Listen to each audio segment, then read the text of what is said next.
I'm Councillor George Richardson and I'll be chairing this committee today for this meeting. The meeting is being broadcast live through the YouTube channel. Before we commence with today's formal business, I'd like to cover some of the housekeeping issues. Could I ask everyone to switch off or make silent their mobile phones, please? Please keep your microphones switched off at all times unless invited to speak by the chair. When invited to speak, please switch on the microphone nearest to you and introduce yourself. So are we good to go, lads? Thank you. We'll start this meeting with let me get my ducks in a row first.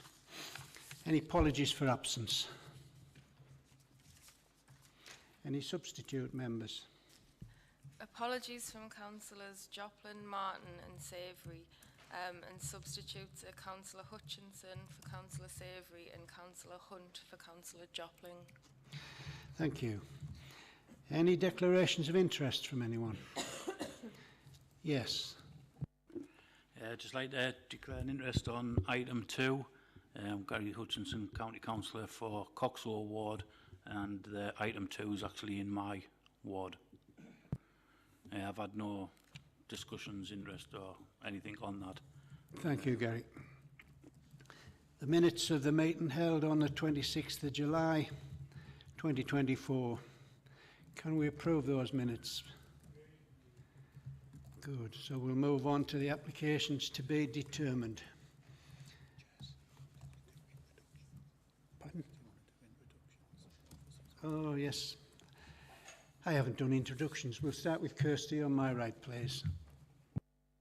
Kirsty Charlton, Committee Services. Neil Carter, I'm the solicitor to the committee. Stephen Reid, I'm the Planning Manager, Chair. Louisa Olivier, Senior Planning Officer. Chris Shields, Senior Planning Officer. Claire Teasdale, Principal Planning Officer. Phil Harrison, Highway Development Manager. Callum Harvey, Senior Planning Officer.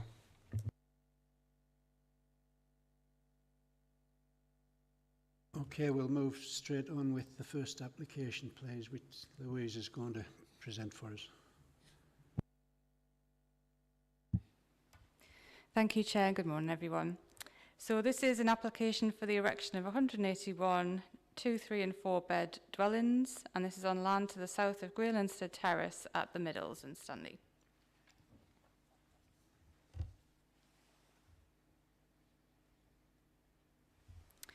So this is the application site outlined in red, consisting of 4 adjoining parcels of land located to the south of Greylinstead Terrace and Bloemfontein Primary School, to the west of a residential area known as the Middles, which is in turn located between Craghead and South Stanley. The site has an irregular shape extending to approximately 9.54 hectares in area. It comprises pasture fields and an equestrian stable block. To the west and south of the site is Southmore Golf Club, and further beyond lies the open countryside. There's a public right-of-way, footpath number 28 Stanley, which runs along the southern boundary of the site.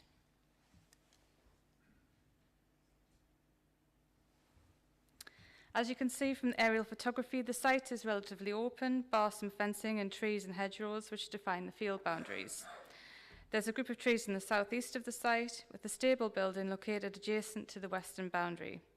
There's a single access and farm track into the site, taken from Middles Road, near the northwestern corner of the site. And the slide here shows the various locations of services and facilities within the nearby settlement cluster.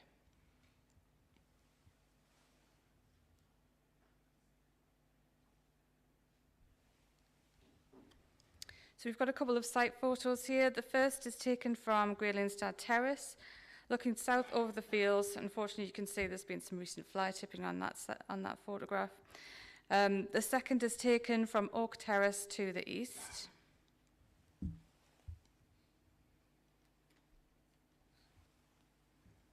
The next 2 photos are taken from the public right-of-way south of the site.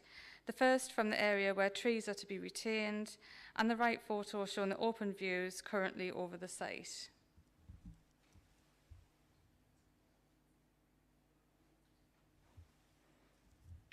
This is the current farm access track that will be upgraded, and the photos on the right show the road the access will be taken from and the visibility.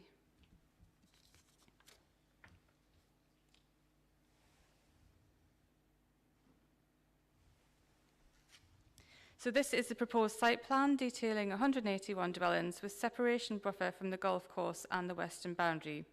We've got two character areas, urban and rural, with the rural properties fronting onto the southern boundary of the site. The site would take access via purpose-built priority junction taken from Middles Road in the same location as the existing agricultural access, and there's a pedestrian footway to the residential area to the east, along with two pedestrian pathways to connect to the public right-of-way to the south. Each dwelling would have a minimum of 2 parking spaces, and there would be 140 garages spread across the scheme, along with 45 visitor parking spaces on the site. So the development would consist of a mix of 2, 3 and 4 bed detached and semi-detached dwellings, which includes 18 bungalows.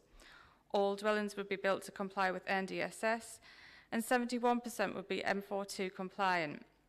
10% of the dwellings would be secured as affordable housing through a mix of discount market sale and first homes. There are several areas of open space proposed. Some are multifunctional, serving as a suds basin and areas for landscaping mitigation. We've got a play area proposed in the southern area of the open space, and the suds basins are proposed in the open space areas to the rear of Bloemfontein School and Grelingstad Terrace, and 2 swales proposed in the open space running through the middle of the site. Landscaping is proposed throughout the site in the form of tree planting on street and within areas of open space, structure planting and the creation of amenity grassland, meadow and pond edge planting. There will be some limited tree removal adjacent to the highway and within the site to facilitate this development.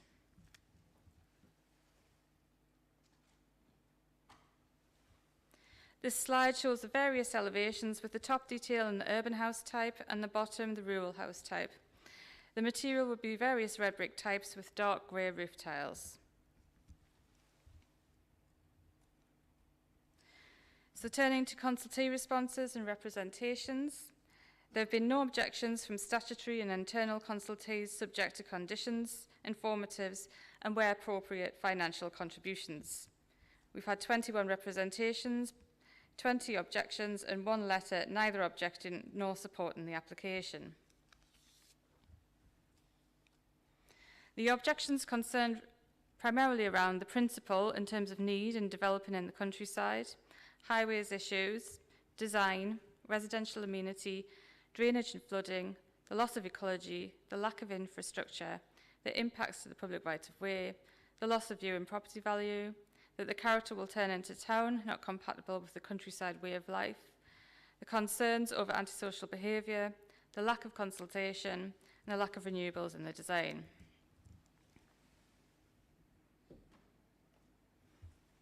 So to conclude,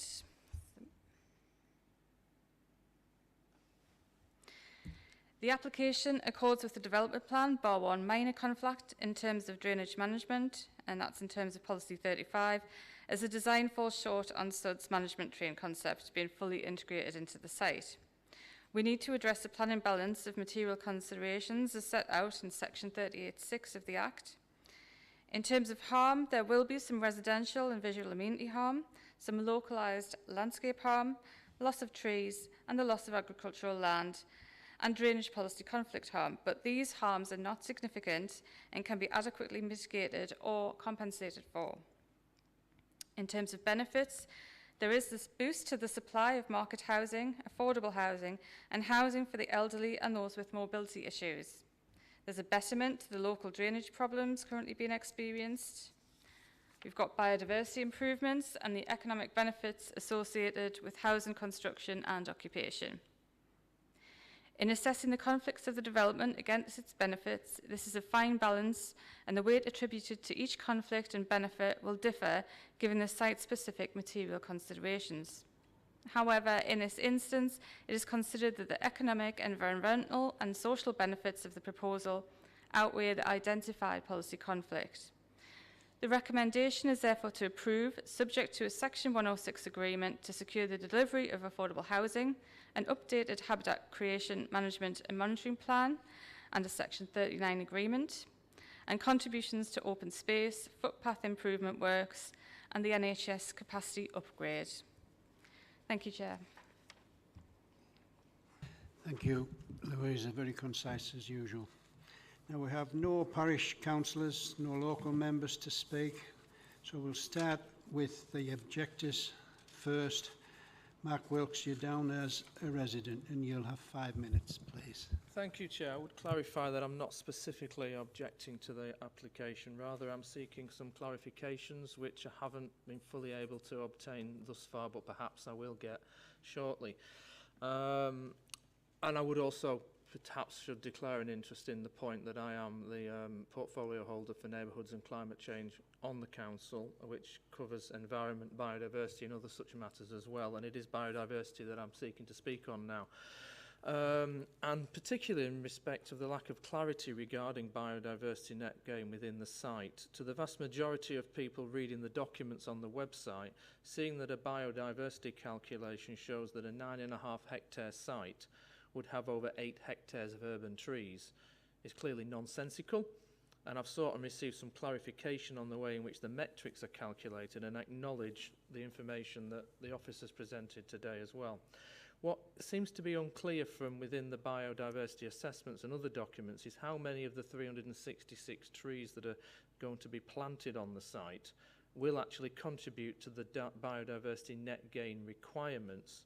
And this is because a significant portion of them, perhaps half, are in people's gardens. These can't be counted ordinarily, my understanding was, towards biodiversity net gain, because there's no control over what residents would subsequently do with their gardens. They could pretty much take out the trees, put a new driveway in or whatever. I'm assuming that there is no condition that can be applied to those trees, such as TPOs. Perhaps there could be some clarity on that. But I would really like some confirmation that the remaining trees that aren't in the gardens are sufficient to meet with the biodiversity requirements for this site. And also ask if going forward that more detail could be provided in planning applications and such meetings as this for councillors regarding biodiversity net gain to ensure that we are actually meeting our legal requirements. Thank you, Chair. Thank you, Mark. Now over to the supporter, Chris Dodds. You'll have 5 minutes also, and Kirsty will let you know when you have 1 minute remaining. Thank you. Yeah, thank you, Chair. My name's Chris Dodds. I'm Land Director at Gleeson Homes. Gleeson specialise in the provision of entry-level housing aimed at low to middle earners, giving customers at the lower end of the housing market who are often young or first-time buyers a chance to afford to buy their own home. We are currently developing around 80 such sites across the north of England. The proposal before you is for the development of 181 such homes.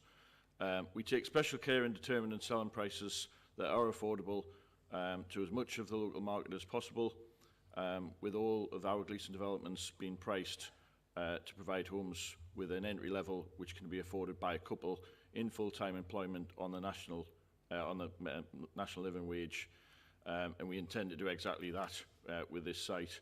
On that basis, we anticipate a 2-bedroom property on this scheme, bought with a typical 35-year mortgage, to be significantly cheaper than private rent and often more cost-effective than renting even a local authority property. Moreover, Gleeson houses often also offer significant cost savings to residents through their energy bills, something which is particularly relevant in these difficult times. The average Gleeson home uses 49% less energy than older housing stock, making for an average household saving of around £1,300 a year for our customers. The development will also be delivering considerable Section 106 contributions, totalling over £435,000, covering matters of open space, footpath improvement works, and increased GP surgery capacity, as well as considerable on-site open space and amenity space, along with the provision of 18 number affordable units for affordable home ownership. On the BNG point, obviously we'll probably discuss it at some point, but there is again Obviously, to answer the question, which I'm sure will be talked about in a bit more detail, the trees out width of the garden areas are, have been counted and are sufficient to provide a biodiversity net gain on site. We would also roll out our Community Matters initiative over this scheme. Through that programme, Gleeson have committed to a number of local initiatives in order to embed ourselves within the communities in which we develop. That includes matters such as sponsoring local junior sports, local employment commitments, commitments to apprenticeships, and also sustainability pledges. This is all obviously in addition to the contributions to be secured via Section 106. It's our hope, particularly in these financially trying times, that a predominantly first-time buyer-led, low-cost home ownership scheme on a sustainable, located site with a significant package of Section 106 contributions is supported by members. And just finally, I'd like to thank the council officers for obviously taking the application forward in a professional and diligent manner. Thank you very much. Thank you, Chris. Louisa, do you want to come back on anything? Thank you. Yes, I'll come back on the BNG point. So this application is not subject to the current mandatory BNG requirements. So this application was submitted back in 2022, and we've been working with the developer for 2 years based on the previous requirements and not these current requirements. So all that is needed for this application is a net gain. So there will be smaller amounts of biodiversity and habitat types, but the distinctiveness has improved. So we're going from low to moderate for many types to moderate to good. So that is even if we're only including the trees in the open space and not those in the garden areas. So we are looking at the 185 trees in the open space and not the larger amount that was mentioned there. There will be a net gain based on the trees in the open space and all other biodiversity and habitat units. If you want a further explanation, we do have some ecology officers here who can input further. Thank you, Louisa. Any questions from members for those speakers? Alan. Yes, Alan thank Bell. you, George. Yeah, could you just have clarification regarding the BNG on the site from the ecology officers, if that's okay? Yeah, I mean, Councillor Wilts is correct in that you can't count trees that are in gardens, and that is true. However, that, as Louisa mentioned, there are 185 trees in public open space. If you combine those trees in public open space with the remainder of the habitat creation and enhancement on site, you do get a biodiversity net gain. So it does meet the policy 41. So I'm comfortable with that. Thank you. Jonathan Elmer, please. Thank you, Chair. My concern with this was also in relation to biodiversity net gain. I hear what has just been said as well by the planning officer, that it doesn't strictly need to meet the new requirements for biodiversity net gain. But let me just remind everybody what they are. There's a hierarchy that's created, and that states that the top of the hierarchy is retention of valuable habitats on site. And only then consider off-site compensation to create a net gain. And also the rules set out the need to try and replace lost habitat like for like. So if you lose grassland, for example, you try and replace it with grassland. So in this situation, obviously, there's a very, very large amount of grassland that's going to be lost, because that's really what the bulk of the site constitutes. And we appear to be replacing it through tree planting. So it doesn't really align with the principles of retention of what's on site like for like. So I wondered whether the college officers might be able to comment on those points. Yeah, this comes down to the distinctiveness of the habitats. When you said grasslands need to be compensated by grasslands, that's only true at higher level distinctiveness categories. So what you've got is a low distinctiveness grassland, modified grassland. Now, the guidance within the metric states that you can use a medium distinctiveness habitat within any broad category in order to provide your BNG against that low distinctiveness habitat. So a low distinctiveness grassland, which is the bulk of what is on this site, can be compensated for and delivered a BNG through a woodland, scrub, or any other broad habitat category of a high distinctiveness. And essentially that's what's happened here. You've got low distinctiveness grassland that is being partly delivered to B&G through a medium distinctiveness urban tree scheme. So I visited the site yesterday, and at the very entrance there's a corridor of unimproved damp grassland. Is that going to be retained? That was classified as other neutral grassland in the biodiversity net gain assessment and the preliminary ecological assessment. The bulk of that is being retained and enhanced. I think the total area of that was 0.6 hectares, and I think just over 0.4 has been retained and enhanced. So it is in line. They have retained the better habitats on the site. And also down in the southeastern corner, there's blocks of woodland that have been retained as well. Again, they're at a slightly higher category. So it is in line with the general hierarchy over the site. Thank you. So just to follow on from Jonathan's question for the ecology, there will be some houses built on that entrance land. I think it's the access road comes in through there. I think that's where the impact arises from. I think Louisa might be able to confirm that. Yes, I understand that, but are there any houses going to be built in that area? Or? I don't think so, no. Do you know that, Louisa?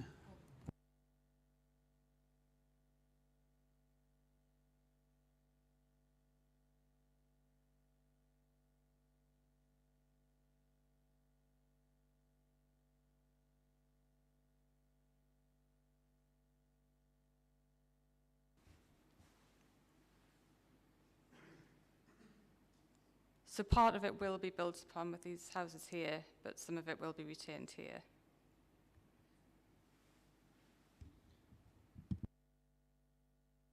Okay, thank you. Satisfied with that, Jonathan? Yeah, thanks, Chair.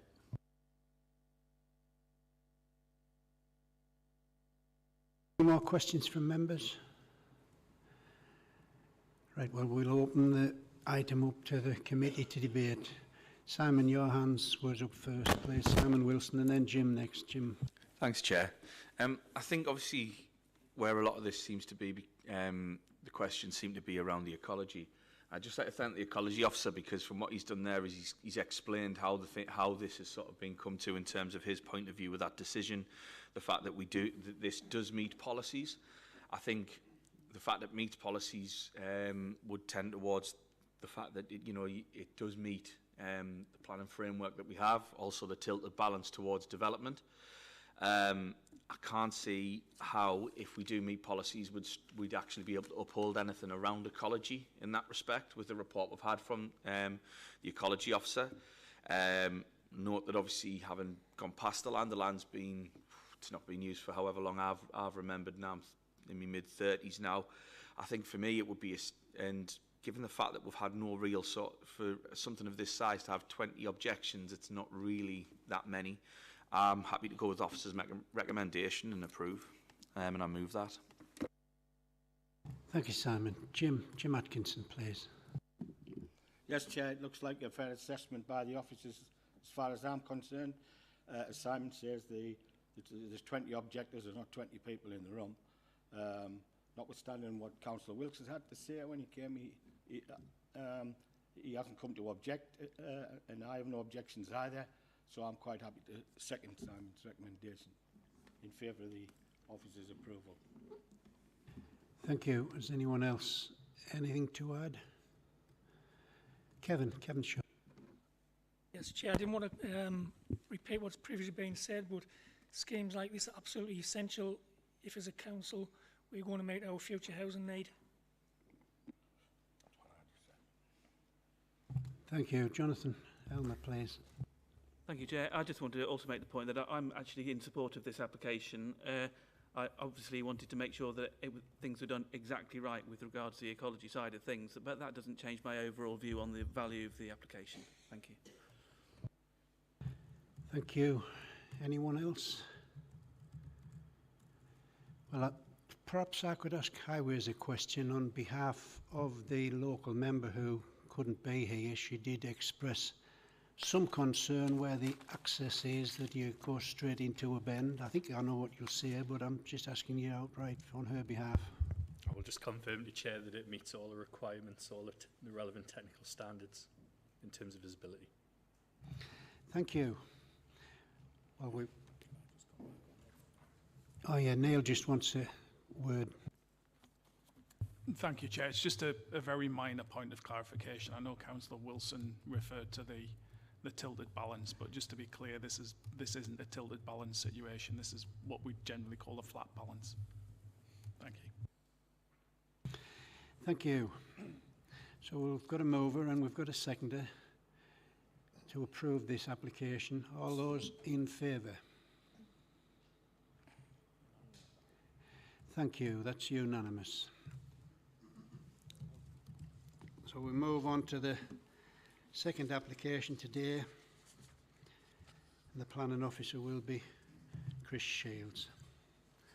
Thank you.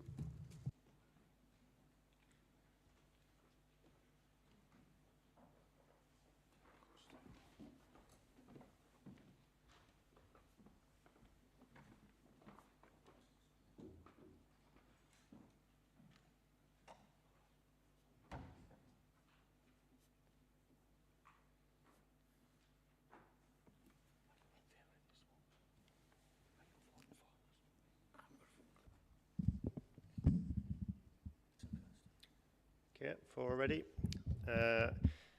This application is a resubmission of an application that was previously refused by the committee in June 2022. Now, this application we're looking at now was confusingly previously presented to the committee and approved in May of this year, or resolved to approve. Now, that was subject to a Section 39 legal agreement. Now, since the committee resolution to approve the application, further time was required to draft the Section 39. During this time, a letter was received from solicitors acting on behalf of Mr. Ian Galloway, raising concerns regarding the information provided to the committee on the 8th of May. I will address this and other recent representations later in this presentation. But to begin with, I'm going to run through the application as it was presented to you on the 8th of May. So the site's located to the south of the village of Het and between Tersdale and Finford on the A688 road. You can see the site outlined in red on the plan before you.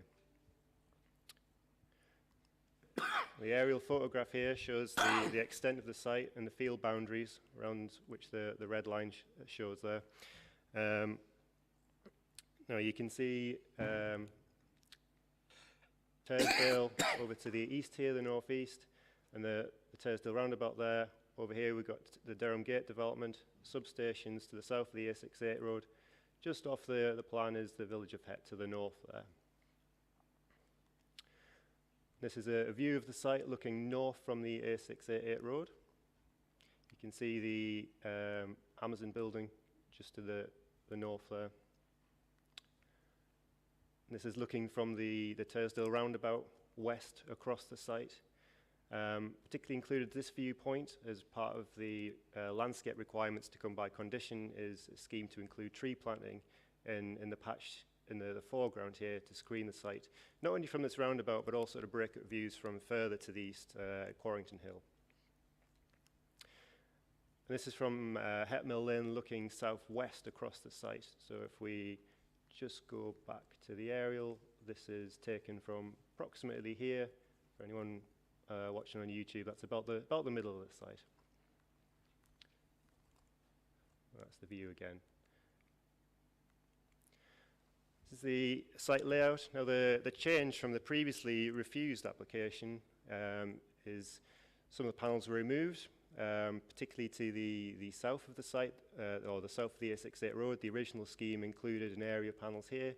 They were taken out. Further panels in the southwest of the scheme under the power lines also removed. And in addition to that, we got further landscaping. And that's showing the landscape strategy here. At this scale, it's quite difficult to appreciate, but if you can see the dark green areas, that's further planting. We've got additional planting across the site, and that's intended to break up views of the site from the distance views from Quarrington Hill, where landscape officers feel that that's the greatest level of impact is received. Okay, so we're going to now look at the responses received in relation to the application before the 8th of May, before the last committee. So we had no objections from the statutory and internal consultee, subject to conditions where appropriate. Landscape officers advised again that the development would cause harm to the character, quality and distinctiveness of the local landscapes and to important views on high ground to the east. And again, that's the Quarrington Hill area. Objections received from Croxdale and Het Parish Council, and due to conflicts with the County Durham Plan's conservation goals and national planning policies. Concerns include potential health impacts, loss of green spaces, negligible community benefits, impact to property values, intrusion on the Het conservation area, wildlife disruption, and agricultural land conversion conflicting with national food security goals. Ferry Hill Town Council has raised no objections but requested additional planting and would not wish to see solar development south of the A68 road. At the time of the committee, we'd received 24 representations. That included 14 objections, 7 letters of support, and 3 representations neither supporting or objecting. In terms of objection, 14 letters, as I said, received, with issues raised including landscape harm, with inadequate screening, greenbelt infringement, loss of agricultural land, soil contamination, harm to conservation area, harm to biodiversity, ineffectiveness of solar in this region, and a preference for alternative green energy sources.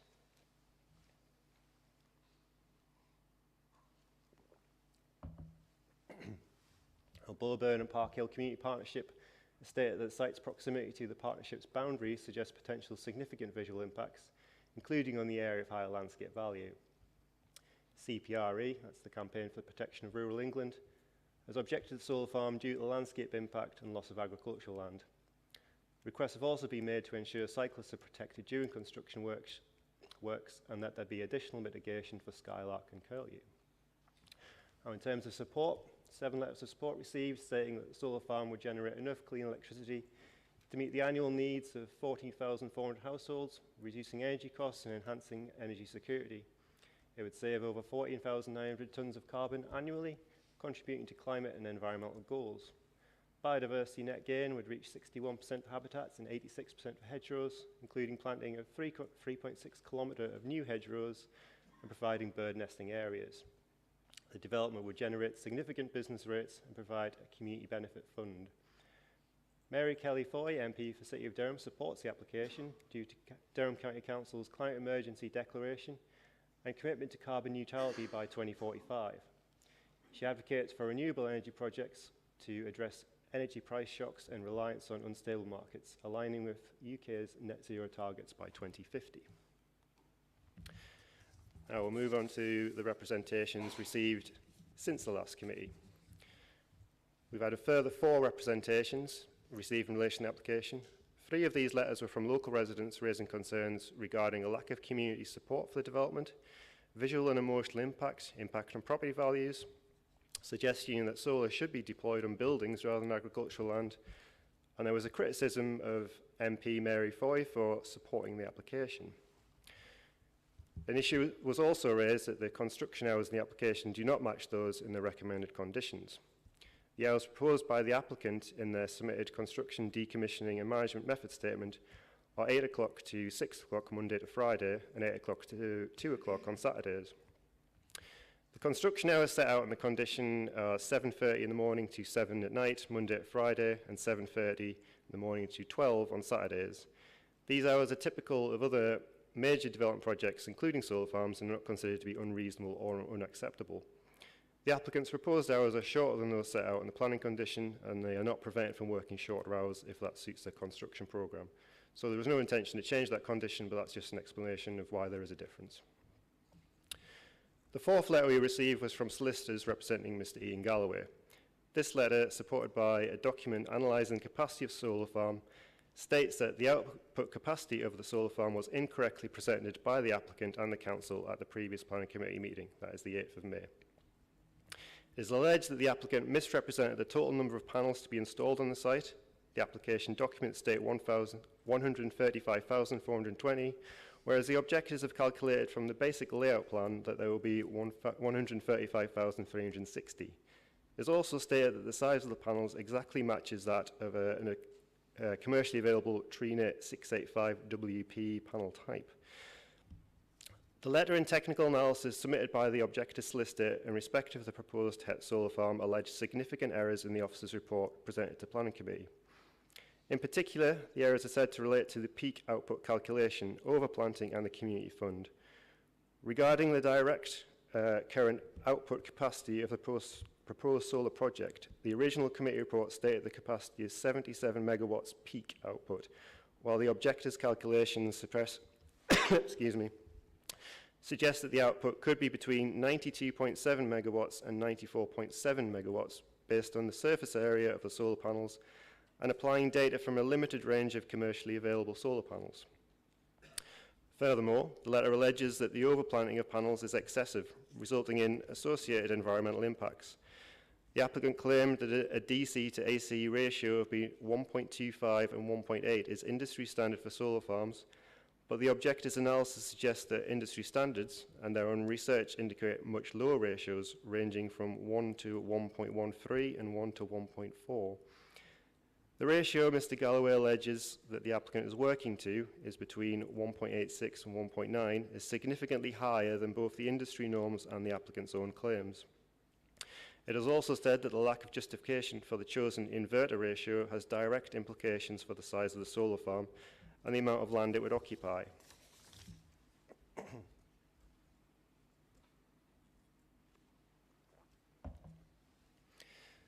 The letter also raises concerns regarding the community benefit fund proposed by the applicant. It argues that the committee report failed to clarify that such a fund is not a material planning consideration. Nonetheless, it has said that members of the planning committee appear to rely on the community benefit fund as a positive factor in their decision making during the 8th of May 2024 meeting. The applicant has confirmed that the number of panels for the Hetmore solar farm is 135,420. That's been verified through their own internal design software.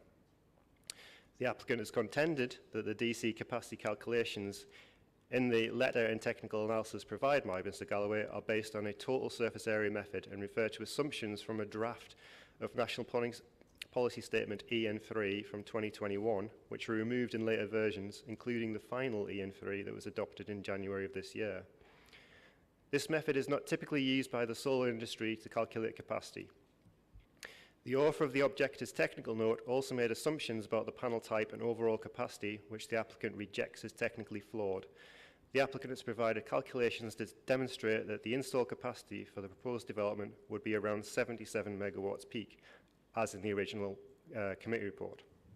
And this would have a maximum inverter capacity of 49.9 megawatts AC, in line with NPS EN3 regulations. The applicant has also advised that the proposed design is realistic based on factors such as topography, irradiation, and environmental constraints, but that the final technical design would be optimized after planning permission is granted.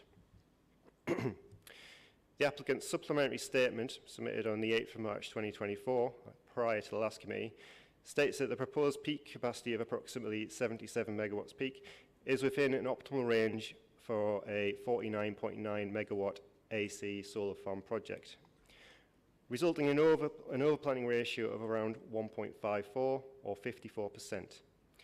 The planning process allows for flexibility in panel types and capacities, with the typical elevation size to accommodate various manufacturers' panels, such as a 570 watt panel, in conflict with the objectors suggesting that it could be a larger one. The proposed planning conditions, 4 and 10, require the final design, including panel specifications, to be approved before construction.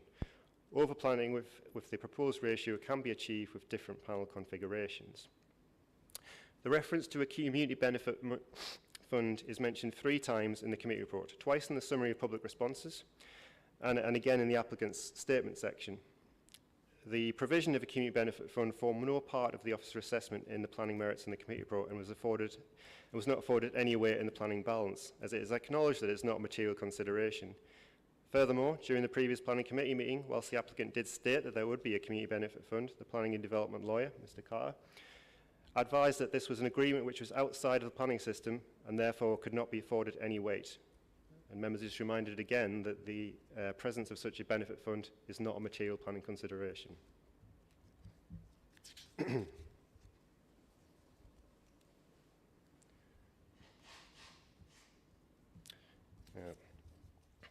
The Council received notice of an application for judicial review of planning permission DM 2201769 FPA on 9th of August 2023 by Mr. Ian Galloway. This is in relation to Burn Hope, a solar farm there. The claimant alleged that a specific type of solar panel was to be used in the site, and that would result in the energy generation capacity of the site exceeding 50 megawatts, and therefore the decision was unlawful. 50 megawatts being the capacity limit for which planning permission can be granted under the Town and Country Planning Act, as amended. The hearing for this case was held on the 17th of January 2024, and the judgment was issued on 21st of February 2024. The claim was allowed, and the decision to approve planning application DM22-01769 was quashed on one narrow legal ground.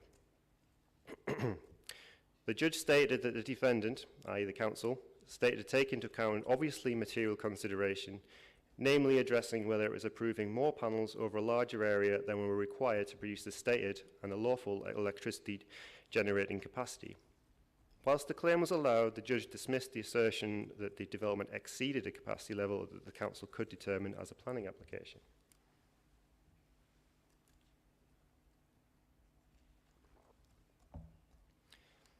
Now we're just going to look in a little bit more detail at the actual conclusion of the case. I don't intend to read this out in full, but just the parts in bold. So these were the judge's concluding remarks and the reason why the decision was quashed. So just for reference, the A1.1, A1.2, they're the agreed issues. So through the hearing, the issues in contention were agreed between the main parties at the hearing. So in terms of agreed reason 1.2, yes, applying the conventionally used combined panels method and subject to an assessment of reasonableness of overplanting, the Planning Commission, correctly interpreted, did approve such a very large number and area of solar panels that they could only have a capacity under 50 megawatts if the panels were considerably below the power of panels conventionally used and available.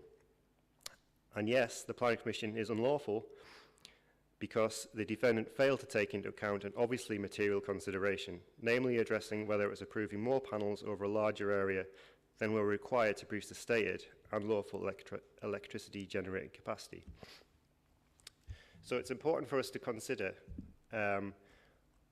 whether the scheme could be delivered with less panels and get the same power output. Now, the work done by the applicant shows to deliver a stable and consistent 49.9 megawatt output requires a peak generating capacity of 77 megawatts. That's because in days when there's less sunlight, whether the weather is bad, whether we've got shorter days, they're not operating at their full efficiency, they're operating at a lower level. So to deliver that 50 megawatts or 49.9, it requires the scheme as designed.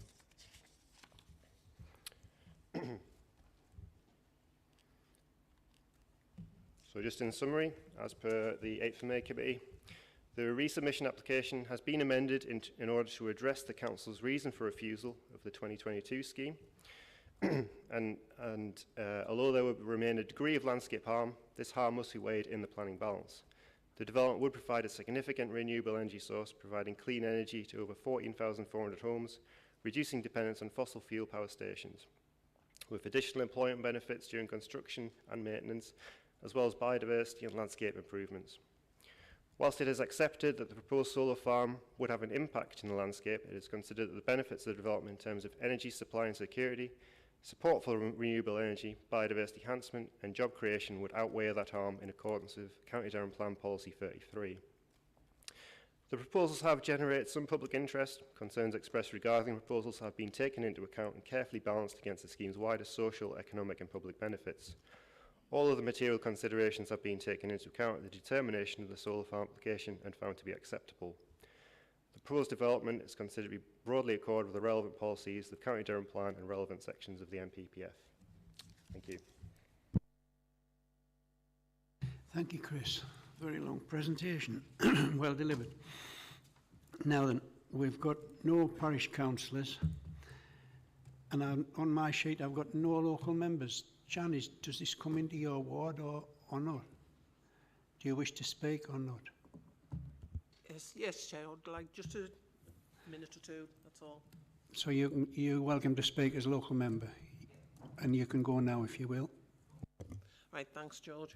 Can I just say, I'm sorry I wasn't here for the 8th one. I was on holiday for the first time in 2 years. But I'm here to support the residents on this. I do think that the environmental impact of the amount of solar panels that are going to be put in will have a big effect for the surrounding area. And I'd also like to comment on the way of consulting. The whole consultation process has been very flawed from start to finish. And that's happened, or is happening quite regularly with not just this applicant but other developers as well. And I don't know whether that's something maybe the council as a whole can pick up on and try and improve it for local members and residents to have their say easier and quicker. But I'd just like to object to this on the size, the actual size and impact it's going to have. Thank you, Chair. Thank you, John. Now we've got two objectors, Mr Ian Gallagher and Barbara Marinin. You've each got 5 minutes, and Kirsty will let you know when you have 1 minute left. Who would like to go first?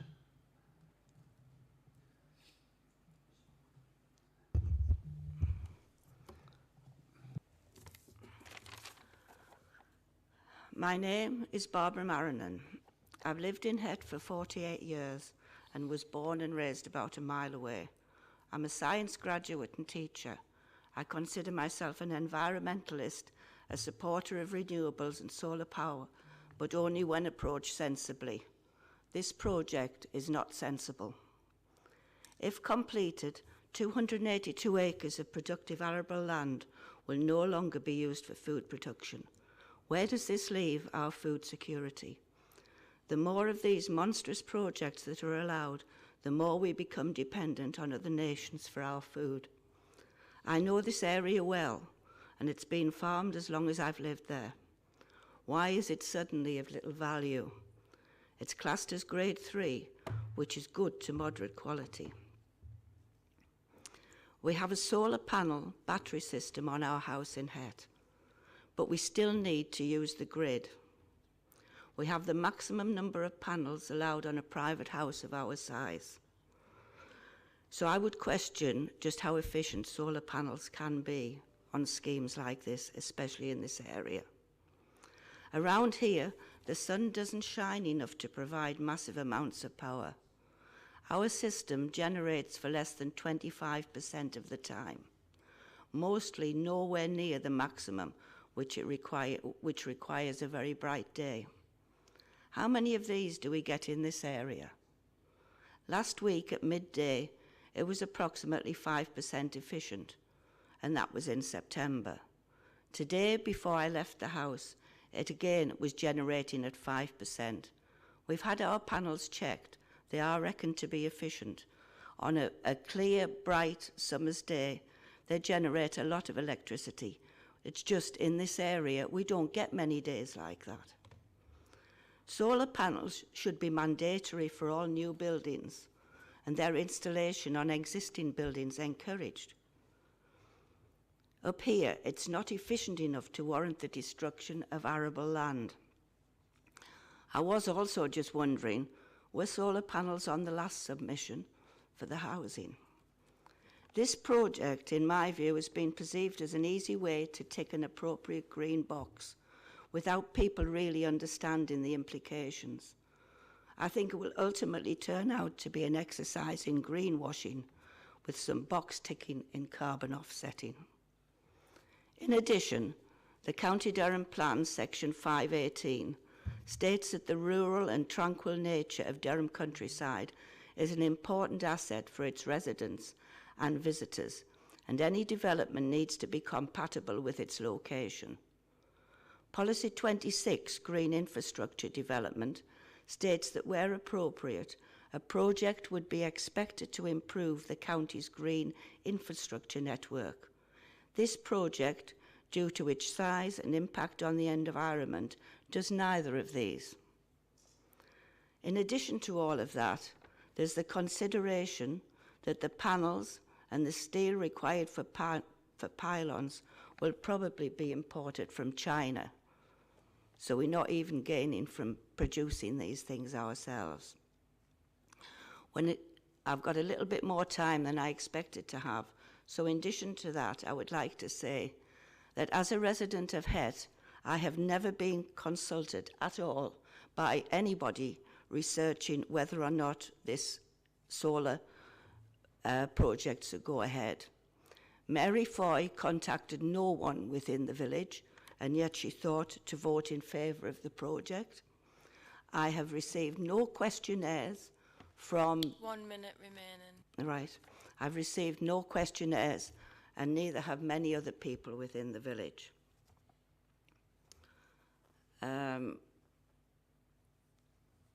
I actually think that's about all that I've got to say. Thank you. Oh, apart from the community benefit bit, from what I can see, Het itself would receive very little from any community benefit fund. It would be shared between the whole area, but that's not the consideration. People don't want the money, they just don't want the solar farm. They want panels on houses and on industrial conurbations and car parks, not on land used for growing food. Thank you.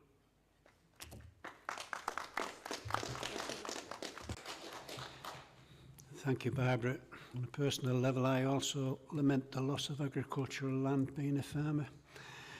Anyway, over to Ian Galloway next. You'll have the same 5 minutes, and Kirsty will let you know when you have 1 minute remaining. Thank you, Chair. Solar farms change the land from rural to industrial. And if anyone wants to argue with me on this, I suggest you build a mock-up in your garden, if you're lucky enough to have a garden. You know, bang some posts 6 foot high into the ground, attach plywood boards 15 foot long, paint it all black, leave a 6 foot gap and do it again. And then decide whether you've got a garden still. The impacts on rural communities of these developments are very, very significant. Landscape, walking amenity, horse riding, the ability to engage in nature, and all the resultant impacts on physical health and mental health are very, very substantial. And that is why size matters, and it matters a lot. You know, the reason there's a speed limit where people live of 30 miles an hour is to protect people and keep them safe. The reason there's a 50 megawatt limit on maximum capacity of solar farms that can be approved by local planning authorities is to protect communities from the devastating impact of overdevelopment. As you've heard, the original application, which this committee refused, was for 91,590 panels. BP stated on its own drawings that it had a maximum output of 60 megawatts. It was over the limit. This scheme has 135,420 panels. It's way over the limit. If we use BP's own figures from 2021, this would have a maximum output of 88 megawatts. And as you've heard, the government and the solar industry agree that the average solar panel produces 225 watts per metre squared, and that's just an average, it's not the best. Using that agreed standard, this scheme, before you now, is 95 megawatts, nearly double the threshold. Now, BP will tell you that it will produce less than that. Well, of course, when it's dark at 4 o'clock in December, it won't produce anything. But the question before you is not how BP are going to operate it. The question is, what will it produce at its theoretical maximum? Now, BP have written you a lot of paperwork, but none of it answers the points carefully made in the solicitor's letter of the 9th of July. They do not explain how 95 megawatts of power DC magically becomes 49.9 megawatts AC at maximum capacity. It looks unlawful.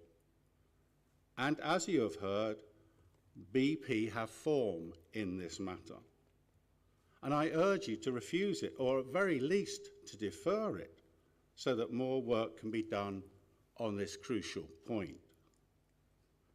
As we have seen recently, a great deal of harm has been done to our country by large companies bending or avoiding regulations to increase profits.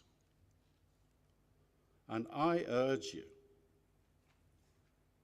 to either defer or to refuse, because it's likely to be unlawful. Thank you, Chair.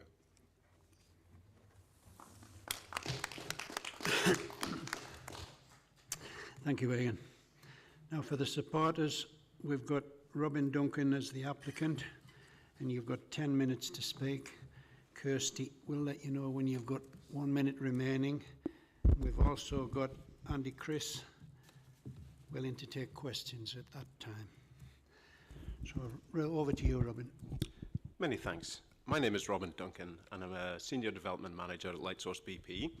First of all, I would like to thank the committee for its previous resolution to grant approval in May of this year for the proposed solar farm at Headmoor. The project will provide significant benefits, supporting both Durham's and the UK's targets for energy security and decarbonising our energy system, as well as playing a crucial role in reducing consumers' energy bills over the medium to long term, helping to tackle the cost of living crisis and improving future prosperity.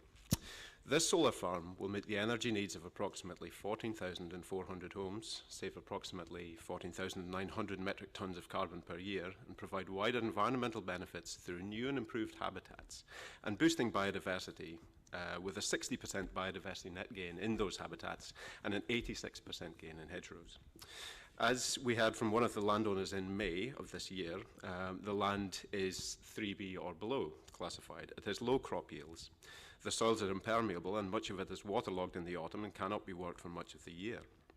This is low-quality agricultural land. The changes in climate have only exacerbated these issues and will continue to do so unabated. As detailed in the officer's report, we've responded to the submissions made on the application following the previous committee and have provided clarification on how this solar farm is designed and how capacity is measured, particularly with regard to the relationship between the installed capacity and the export capacity to the grid. The officer's report concludes that there are no new matters raised which would materially impact the previous recommendation to approve the application.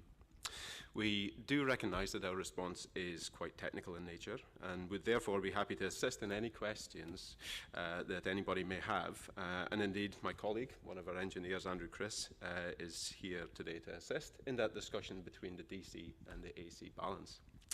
Finally, we hope the committee agrees with the officer's recommendation for approval and reaffirms the previous resolution to grant. Thank you. Thank you very much, Robin. I do hear that it's grade 3 listed land and there's a poor crop. But I mentioned before, I'm a farmer. If you feed your crops and do them correctly, it will grow a very good crop. Anyway, it's now over to the planning officer. Do you want to come back on anything, Chris? Yes, thank you, Chair. Just want to briefly note on the consultation process. I'm not entirely sure what Councillor Blakey was referring to in that respect, but in terms of the Council's consultation, we issued neighbour letters to 1,128 properties, and we actually did that twice. In addition to that, the application was advertised in the local press and with numerous notices across the site. We did receive responses, so we can only assume that people actually did see the consultations for that. Now then, briefly going back to the issues on capacity. So the 50 megawatt limit that Mr. Galloway has spoken about is a limit on the output of the site. So essentially the tap that lets the electricity out, that's where we measure the limit of 50 megawatts from. The generating capacity before it gets to that output, there is no limit on that. We need to be mindful about how big the site is, how much land take, but they're environmental considerations such as landscape, ecology, impact on farmland, etc. That's all in the planning balance and that's all considered separately. So that whatever the maximum capacity is, we've calculated 77 megawatts with light source. Mr. Galloway has arrived at a figure of 95 megawatts. There is no reason why we cannot approve it, the application, on the basis that the output is under the 50 megawatt limit. So there isn't really any concerns on that, I don't think. Now, in terms of what the capacity actually is, I understand that 95 megawatt amount that Mr. Galloway's calculates based on a limited range of panels that he's looked at, but there's more than 12,000 commercially available panels on the market. It could be any number of those, and it could be a lower capacity panel that they intend to use in the end. There's nowhere in the application is actually stated what panel would be used. And if we go back to the decision on the Burnhope site, which was very similar in terms of capacity to the Het one, look at the original claim there. The judge said the original grant of planning permission did not approve a specific panel type, and thereby purport to grant planning permission for a generating station of a capacity of 50 megawatts or more. And in terms of Burnhope, that was 75. The judge didn't accept that. So I don't think there's any concerns in terms of capacity. We are down to considerations of acceptability in terms of landscape, ecology, impact on residential amenity, the normal factors we consider. We previously found that to be acceptable. Nothing's changed in terms of scheme. What we brought to you in May is the same as what we're bringing to you now, and we consider it's still acceptable. Thank you. Thank you, Chris. Any questions from members? Simon, and then Michael, and then Jonathan. Thanks, Chair. Just for the officer, to go back again, you've said this doesn't change anything. I think I'm repeating myself from May when I asked this question at the time. I understand we have lost similar sort of developments at Planning Inspectorate, where the Planning Inspector has overturned decisions to refuse in here. I think at the time, last time, you did say that this was actually more towards one of the more indefensible ones of what we've received. With all this in thinking of that, is that still the sort of situation we're in at the minute? That essentially, if this went to planning consultant, we would end up potentially incurring more costs for Durham County and the taxpayers because of the fact we'll be putting forward something that ultimately could be indefensible for a planning inspector. Thank you, Councillor Wilson. Yes, my advice is the same on that. In terms of the applications at Sheraton and Merton that the committee previously refused, they were both overturned by the Planning Inspectorate. On both of those cases, we were lucky enough to avoid any claim of costs against us. In this situation, we might not be so lucky, particularly as the committee has already resolved to approve it once before. Satisfied with that, Simon?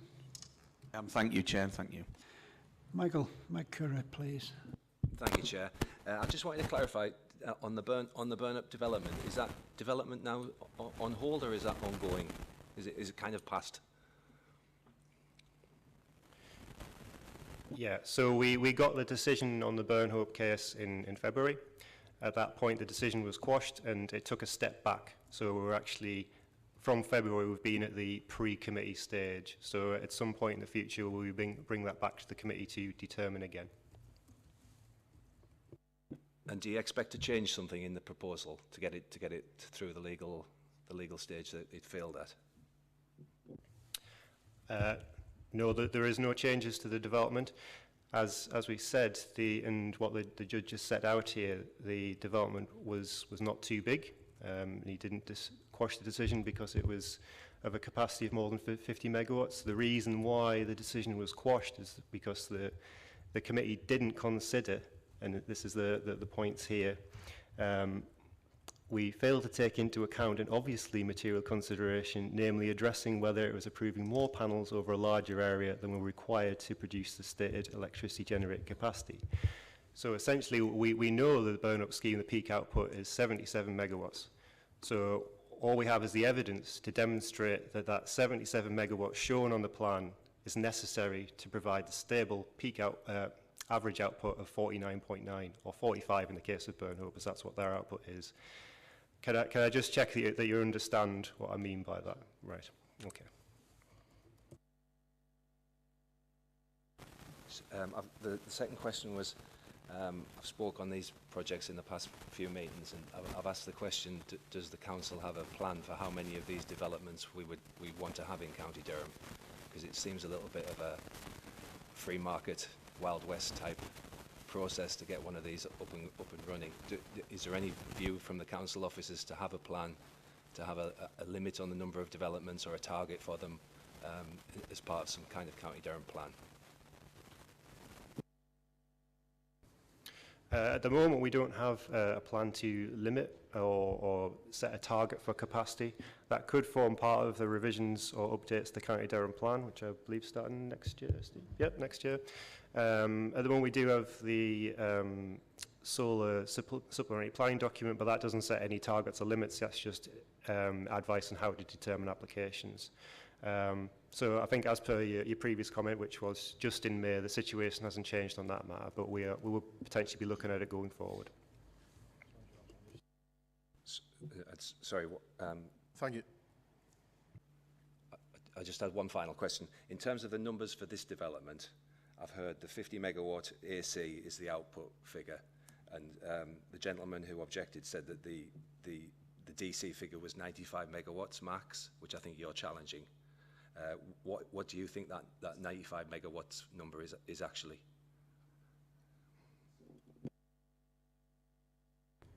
This is potentially a better question for the engineer from Lightsource, but in my answer, that's using the highest power panels, calculate them all together and not taking into account any inefficiencies in the system. I think the 77 megawatt calculation is a more compelling figure. But if there's any more detailed questions, I think if we can address them to the Lightsource engineer. Would you like that question asked to the... Yes, please. Can you answer that, please? Andy Chris, I think. Hi there. Yeah, so just to reiterate, so we have, in our layout, we have 135,000 panels, and an indicative panel that we could look at the moment is a 570 watt peak panel. That's something we've actually installed in 2024, and 135,000 times 570 watts would be 77 megawatts, as we put in the overplanting statement. Just a follow-up question, and do you know which type of panel you're going to use on this development? No, so we've detailed in the overplanting statement, so we're not locked to a single panel. We would enter procurement following consent. That would be the normal approach in the industry. There's a lot of different options, and it would depend on the availability of panels at the time of when we started construction. And what sort of range of power of panels are there available on the market? I'm just trying to get a view to take into account the objection from the gentleman who made the points about the megawatt.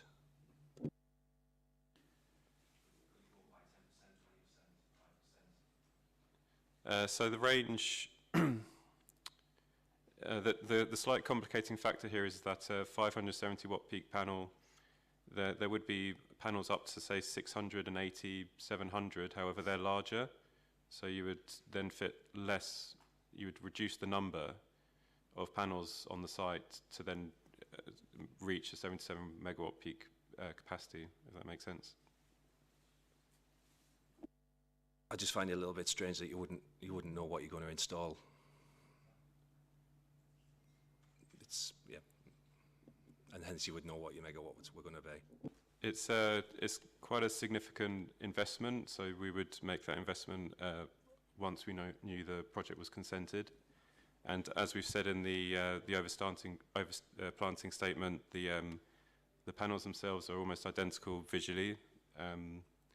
So we think it's a non-material impact on the actual overall development. The point is that you could have a smaller development if you used higher power panels.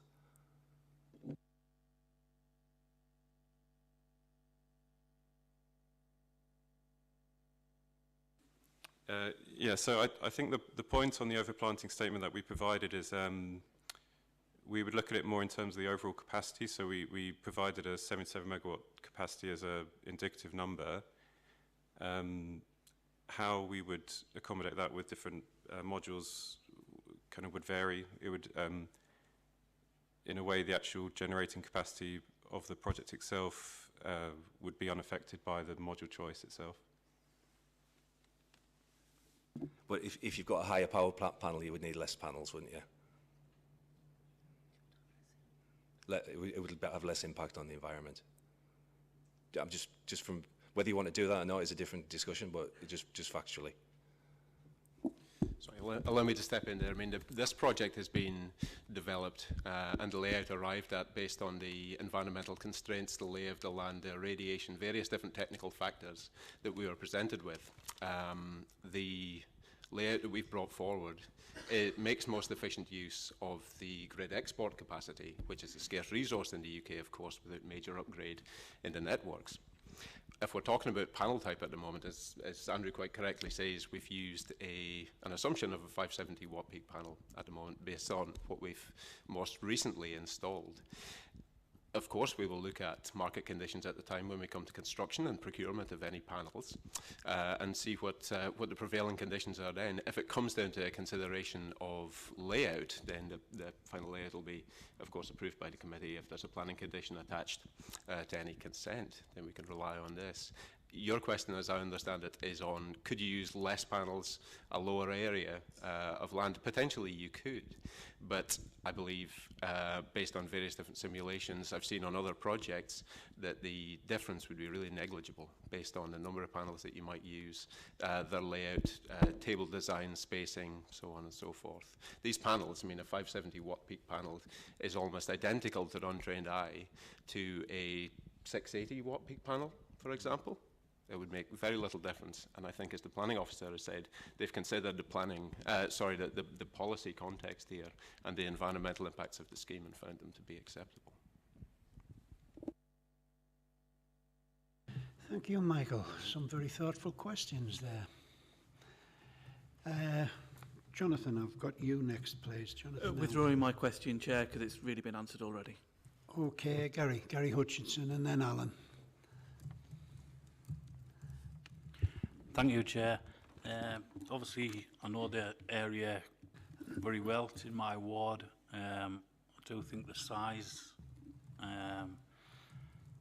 of the application is quite big, but I was going to ask really on the consultation thing. I know you've said, Planning Officer said that people have been consulted. We've got a lady here who I believe she said she was from Het. I don't know the lady at all.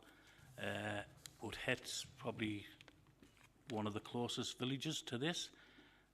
So I would like to know which villages were consulted. We've spoke about, for example, Quarrington Heights, looking down there from Quarrington Hill.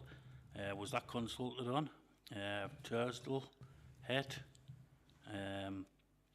Furry Hill, even looking down there. I mean, you said 1,000. I think just over 1,000 people. It's not a lot of houses. It's not a lot of houses in the area that you've just spoke about there. So I would like to, if possible, know the villages that you did ask to be consulted on as well, please. And another question, I know just spoke there recently, but do they give radiation off as well? Solar panels? Just a question. Thank you.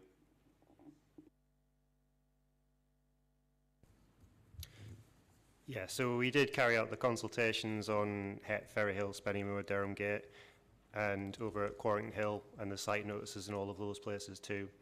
Yeah, we didn't go to their entire settlements because a lot of those people would have no view of the site, but at least 2 rows of houses that would potentially have a view and a bit beyond that. I know 1,108 houses in the scheme of Durham is quite small, but for a plan application that is quite a significant consultation exercise. We don't usually go that far on applications.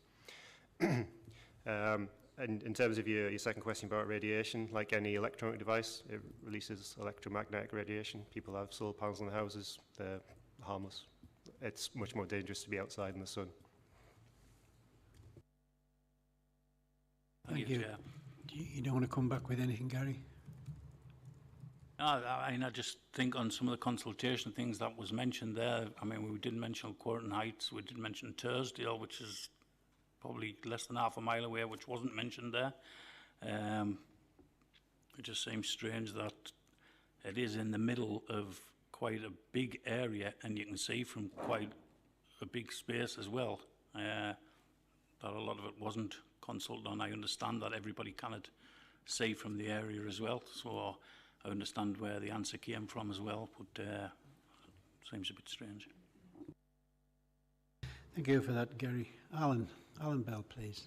It's fine, George. Chris answered the question. It was in relation to the radiation, and the applicant mentioned the radiation give off. That's fine, thank you. Okay, thank you. David Boyes. Thanks, Chair. Just point of clarification, this is an application that's been passed already, and it's been brought, if I'm reading things rightly, to the committee because of some technical challenges from the objectors. Now, as a committee, we've got to decide, do we accept what the officer has said in response and what the like sort of applicants, experts are saying in response, or we don't. Now, I accept and I appreciate that this is land that could be used for something else, and I voted against the one at Merton because of the loss of recreational land. But this has been passed, so we can't object to this unless there is material differences from the one that got passed in May. Now, as far as I can see, the question's been asked, it's been answered by our officers and the like sort of applicants expert over there. So we haven't got a leg to stand on. If we vote against this, it's going to lose at appeal again, and that's going to be more cost to the taxpayers of County Durham. So, from what we've seen so far, I cannot see for the life of me how we can object to this. So I move approval of the officer's recommendations. Thank you, David. Kevin Shaw now, please. Thank you, Chair. That's exactly the point I was wishing to make. We seem to be putting eggs in the pudding after it's already been cooked here. I don't think we've got any material reasons to refuse this planned application based upon the advice that we've been given by the officers. There's been no material change, so I would like to second David's proposal. Thank you. Simon Wilson, and then Jonathan. Again, without sounding like a broken record, we've got nothing different here. This is what was approved last time. The farming land was dealt with. I believe we actually had the farmer in last time who dare give us the full rundown. And they explained the nature of the land. We'd said that it was fine in terms of what was looking at. We have to remember that, as the officer has said, we have lost two at the planning inspectorate where they've been overturned, and we have now got to put more weight on solar and renewable developments based on what the inspector said on that. As a result, I'm happy to go with the officer's recommendation as well. Thank you. We seem to have drifted into debate without me realising it, but Jonathan, we're technically in question, but we're in debate as well. So, well, that's what I just assumed. So that's why I decided to speak. I thought we were still in questions, but regardless, I just want to make a few points. I think I've probably made the same points previously, but I do think it's that I need to speak in support of this application, and I know that's going to be a very unpopular position with the residents that are in the room, so I'm sorry about that. I do think that the issue of landscape harm is entirely subjective. One person's, it's a change of colour of the landscape. Some people like this, some people don't. It is, of course, temporary, and I have to say that the appearance of the landscape and the ability to farm the landscape are both things that will fundamentally change over the next 4 years as a consequence of the climate challenge that we face. Large-scale projects like this one are by far the most effective way of meeting carbon targets. This application will provide enough energy for 14,400 homes. We need to be on a war footing when it comes to tackling the climate crisis. And small-scale projects simply don't have the same impact on carbon reduction. It's a simple fact. We've got to appreciate the scale of the climate emergency. It's a significant major issue that the council has to deal with. We've declared a climate emergency as a consequence. We've also declared an ecological emergency. Both these two things are connected. With regard to this application, it creates very considerable biodiversity net gain. It will improve the biodiversity of the area because obviously you can graze, so it's not entirely a loss of farming. It's possible to graze underneath the panels. It's also possible to create meadows and manage meadows underneath the panels, which I believe is the plan for this application. I'll leave my points at that, but yes, I very much support the officer's recommendation, Chair.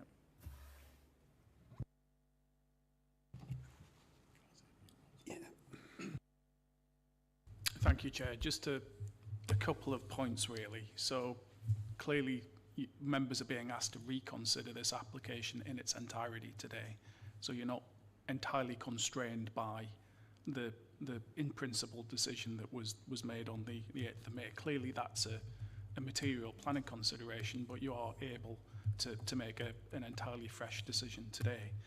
Notwithstanding that, the planning office has explained why the application remains recommended for approval. Just on this issue of overplanting, so I think if I've understood what the objector was saying correctly, he's suggesting that any level of overplanting would make the scheme unlawful. Now, that's not a view that's shared by officers or indeed Mr. Justice Fordham in the Burnhope case where the objector was the claimant. The judge in that case made it clear that it was permissible to make an allowance for reasonable overplanting. So, as the planning officer said, we think that the applicant's scheme does represent a reasonable level of overplanting, and the impacts associated with that have been assessed as acceptable in planning terms. So I just want to make it clear about this overplanting issue and whether or not that is an issue that renders any grant of planning permission unlawful. We say it isn't. We say it would be entirely lawful to take that issue into account and come to a balanced view on that issue. Thank you, Neil. Since we're in debate, does anybody else wish to contribute? Well, I've got a mover and a seconder for approval for this application. All those in favour?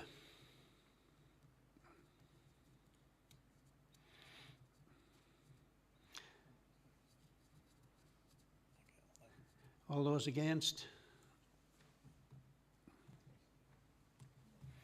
No abstentions. That's then carried and approved. Thank you. It's been a long one and a hard one to get through. Move on to the next application, which is at Aycliffe Business Park and going to be presented by Callum Harvey. Do you want to? Right, well, okay. Quick as you can, please.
George, was anybody else left out there to come in? Okie doke, we're good to go then when Callum gets ready.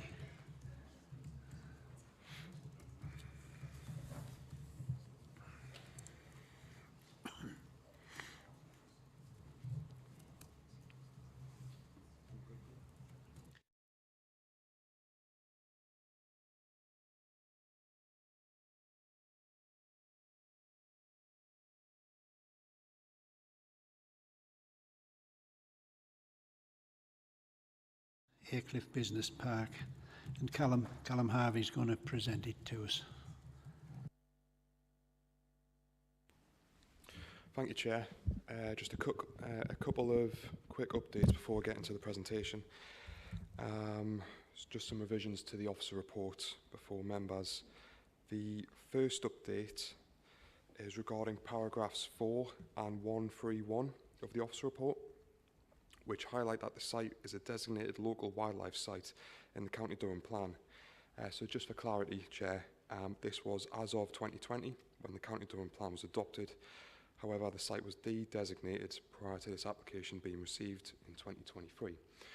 So as of today, the site is not a designated local wildlife site. The second update is regarding reason for refusal 1, which refers to conflict with Policy 43 of the County Durham Plan.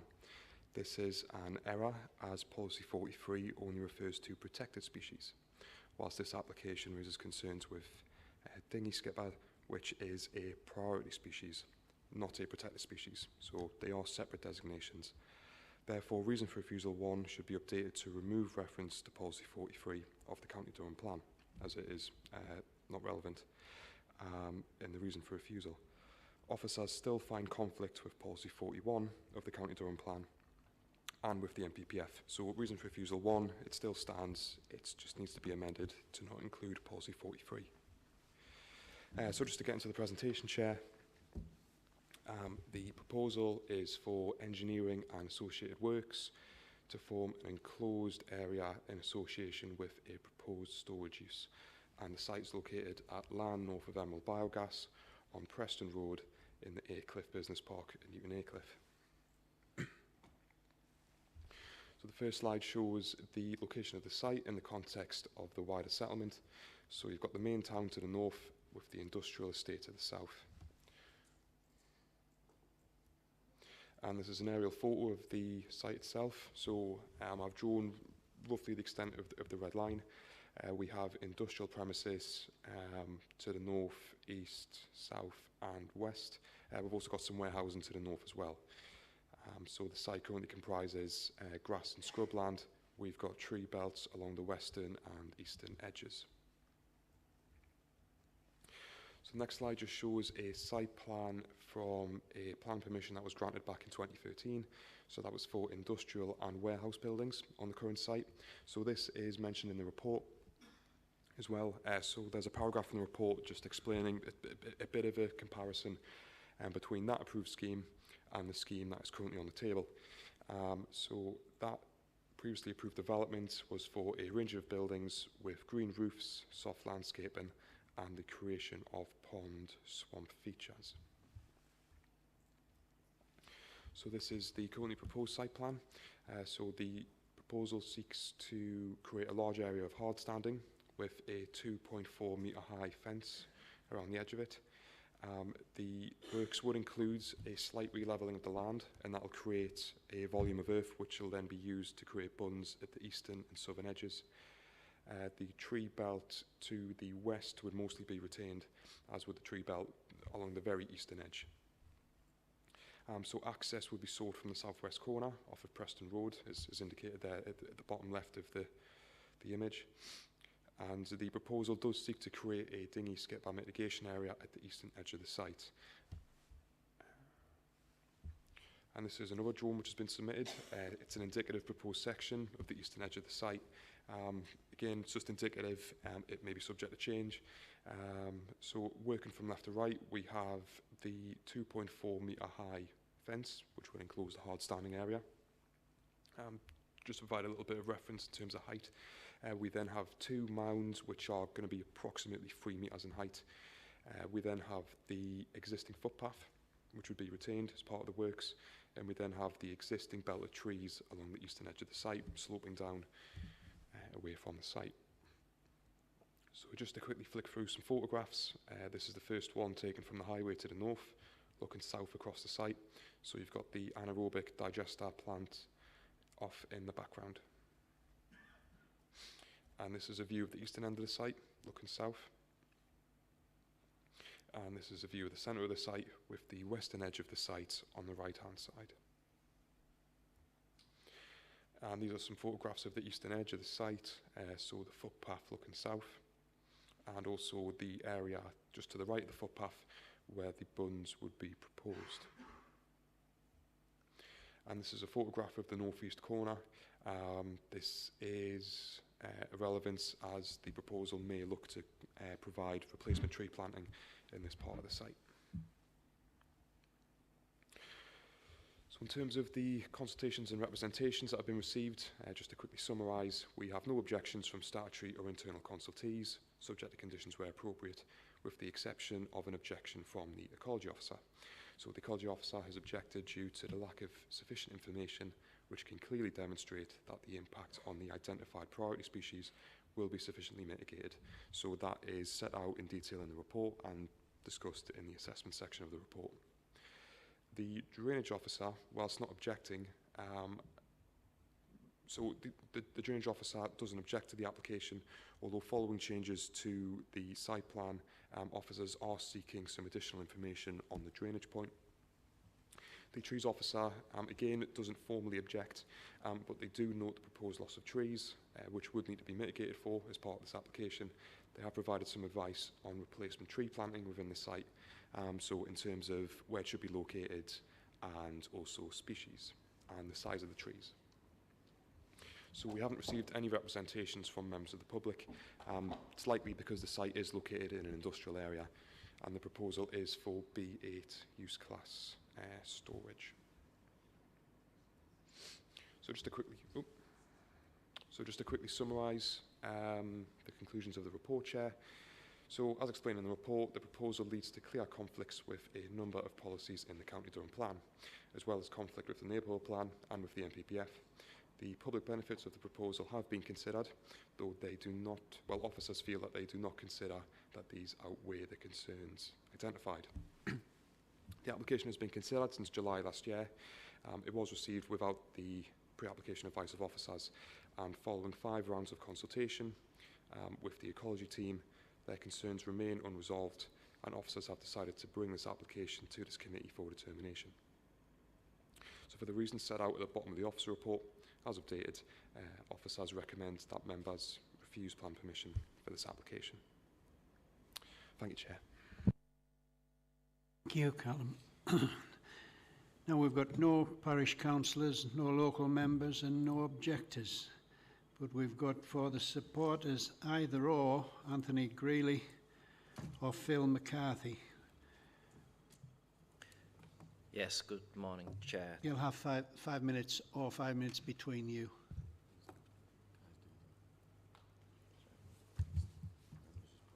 Can I ask what you're pointing at?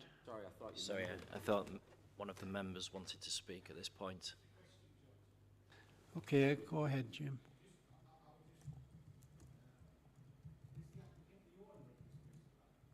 Well, that's what we'll ask the question when we come to questions after this presentation. Okay. Yes, thank you, Chair, and good morning, everyone. My name is Anthony Greeley. I'm a Senior Director at Lichfields, and we act as the planning agent for the applicant, Wingrove Limited.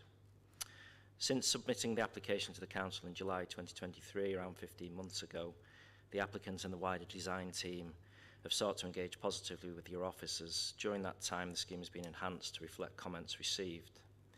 The scheme will deliver significant benefits through bringing into economic use a long-standing vacant undeveloped site that is set within an established industrial location. The proposed storage use class B8 is in accordance with the site's employment use allocation, which is a long-standing allocation that has been carried forwards from the 1996 Sedgefield local plan. There is therefore a clear presumption in favour of uses such as storage use. Open storage facilities provide space for businesses requiring outdoor storage of goods, equipment, materials and machinery.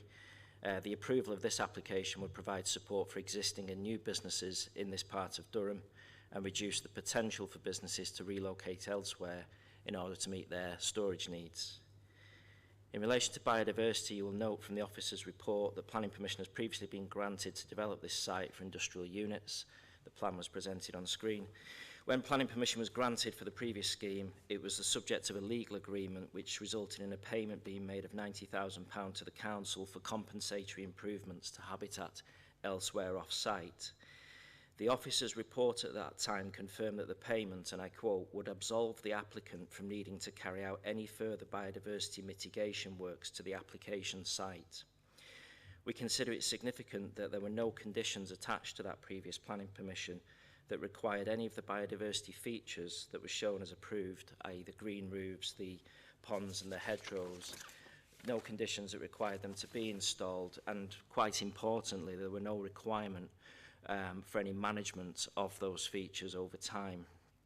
The applicant is of the view that the £90,000 that was sought and paid offset any biodiversity impacts arising from development on this site.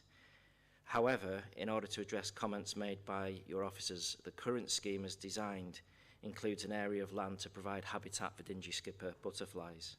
As part of the proposed storage facility, the applicant is committed to retaining and enhancing around 0.75 hectares of the site to support dingy skipper butterfly. 0.75 hectares is more than the existing areas on the site that are considered to be highly suitable for dingy skippers, along with the associated buffer areas. Planning conditions on this proposal could be attached to actively manage the site to deliver and maintain areas suitable for dingy skipper. And such a management regime does not currently exist on the site or through that previous planning permission. Leading ecologists in the region, the Industry Nature Conservation Association, INCA, have advised the applicant that the type of habitat proposed as part of the current application has been designed specifically for dingy skippers and includes the correct ground conditions for dingy skippers and landforms that will help maximise sunlight and thermal capture. These are essential for these species as they are highly sensitive to thermal conditions. And we consider that this is a significant benefit over the previously approved scheme. Further, the ability to secure the delivery of these features, their retention and long-term management should be viewed as a real opportunity, and we feel this has not been afforded sufficient weight in the planning balance of the officers. In respect of trees, trees would be removed to facilitate the scheme. A condition could be attached that would secure a long-term management strategy for the remaining trees, along with a condition requiring details of replacement trees. And on this matter, we note that the Great Aycliffe Neighbourhood Plan is being cited. 1 minute remaining. Thank you. The Great Aycliffe Neighbourhood Plan is being cited in the refusal, but it is noted that in responding to the application, Great Aycliffe Town Council themselves raised no objection. In respect of drainage, the detailed design of the drainage scheme will need to be updated to accommodate the change that's recently been proposed to increase the amount of area available for dingy skipper. But this detailed design point, it is a detailed design point, and there's no reason why the principles of the drainage strategy which the council have accepted could not be incorporated into a planning condition. So, in summary, I'd just like to conclude and actually to repeat what the officer said at the start to clarify the status of the site. And it was correctly stated by the Special Policy Officer in para 65 of the report. The site is allocated employment land and is no longer designated local wildlife site. The storage facility would support businesses in and around Aycliffe and provide them with an opportunity to meet their storage needs. And therefore we'd urge you to support the proposal and move to grant planning permission to enable the site to come into productive economic use. Thank you. Thank you very much for that, Anthony. Do you want to respond with anything, Callum? Yeah, thank you, Chair. So quite a lot was mentioned in the applicant's 5-minute slot there. Most of it I feel was covered in the report. Just a couple of points on the previous permission. So I had the previously approved site drawing on the screen earlier. So I take the agent's point, well, I take the applicant's agent's point that those measures were not secured in perpetuity, although in order to lawfully implement that consent, those features would have needed to have been implemented. So I feel that is an important material consideration. And then in terms of the financial contribution, which was secured under the previous consent, officers have considered that, and it's been discussed at length while this application has been considered, but we do not feel that it mitigates for the impacts which are proposed under the current application. So officers feel that the current application needs to fully address the concerns which have been identified. But if members have any more queries on that, I'm more than happy to help. It's over to questions from members. Jonathan, Jim, you had a question really first, didn't you? So I'll let you come in first. Just quickly, I was just wondering whether it was County Council land, whether the applicant owned the land. I noticed that biogas people spent £90,000 on it or something like that, but they don't own it, do they? Who's the owners of the land? No, the applicant is not the owner of the site. No. So who's the owner of the site? The owner of the site, as I understand it, owns both the application site and the biomass site to the south.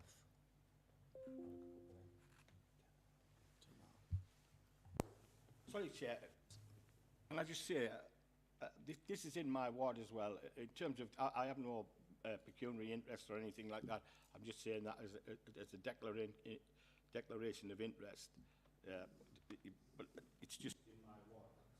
Yes, okay. You coming back with an answer? Yeah, just to clarify, we're the applicant. We don't currently own the site. The site is currently owned by the company who developed the biogas plant next door, but they no longer own that site. That business was sold, I think, maybe 5 years ago. Does that help you, Jim?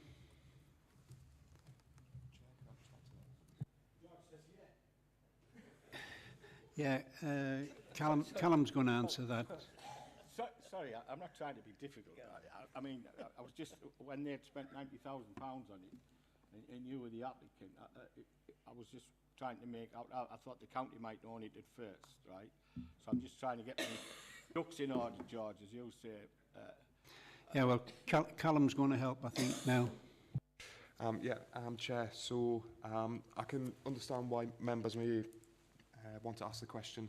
So the application form that came in as of July 2023, the application had stated that the applicant was not the landowner, so they signed Certificate B on the application form, and they served notice to the landowner at the time in July 2023.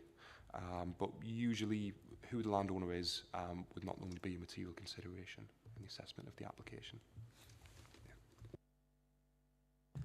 Okay, thank you. Jonathan, you had a question. Yes, a question for the ecologist sat over there.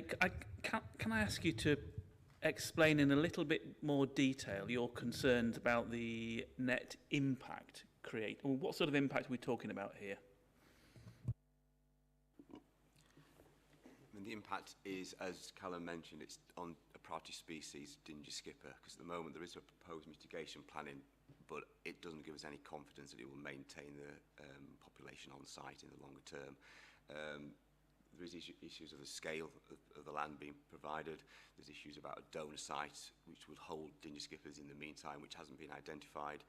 The methodology around translocated dingy skippers off this site. Can you shout up just a little bit? I think sorry, to the donor site isn't quite correct in that they're only going to be taking adults off that site for 1 year.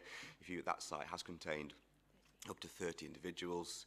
I think last year they only recorded 5. So if you remove the species in a low year, you're not really taking, and you've got the time scales. There's unknown time scales between when they're removing the adults and when they're bringing them back. So there's a lot of information there that we need in order to have confidence that it will work. And I think that what we're after is that level of confidence that this will work, and we just haven't received that information to date. Thank you. Jonathan, you had a question. Oh, right. Has anyone else a question? Michael? Okay. Yeah, sorry, it may have already been covered, but in terms of the £90,000 that was paid, what has happened to that money? What's it being used on, or where does it sit now? I can deal with that if that's... Yeah. That's a good question. I don't know has the... Oh, sorry, Stu. Yeah, that money was calculated using a Warwickshire metric, which accounts for habitats only. So that money was paid into account for the habitat impacts. That money was then used to support a Durham Wildlife Landscape Scale project. The Great North Fen is what they're proposing to use it on. So it went in to support a BIFA bid in order to purchase land for uplift in biodiversity habitats. And has that project been taken into account in this application? Yeah, because this application is, we're only concerned about impacts on priority species. We're not saying there's an issue over impacts on habitats, because that has been dealt with. Yeah, understand. In terms of the species, I think they're called the skippers. What's the sort of total population in County Durham, for example, versus on this site, and how significant? I couldn't give you the actual total in the county, but I believe that the reporting that came in. Well, nationally it's a UK priority species, so it is a declining species. I think the decline in the county is, I think on the last data was about 30% decline in the county, and I believe that it's also listed on the Durham Biodiversity Action Plan, is this species. And I think from memory the report said this was a county level population with 30 plus individuals, so it is an important population. But I'm just trying to get an idea of the scale of the issue regarding the skippers. Is it 1%? Is it 10%? I genuinely can't give you a percentage. I mean, the key thing is it's a UK priority species, therefore it is a material consideration, so it just needs to be considered in any planning decision. And in terms of the applicant's plan, how far away from you are you from being happy with it? It seems like we're quite close on this one, and I just wondered how much extra work will be needed. There are fundamental issues with the proposed methodologies. As I said, they haven't identified a donor site. They haven't I don't think the number of adults they're taking off is correct. I think they need to do it over a number of years.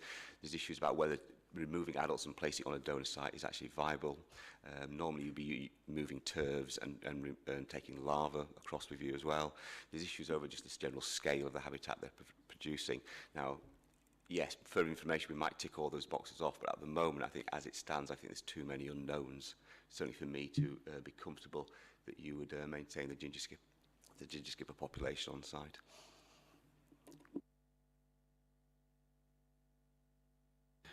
Clear as mud then, Michael. Jim, you wanted to come back. I've got a bit of mud going on over here myself, Chair. Just,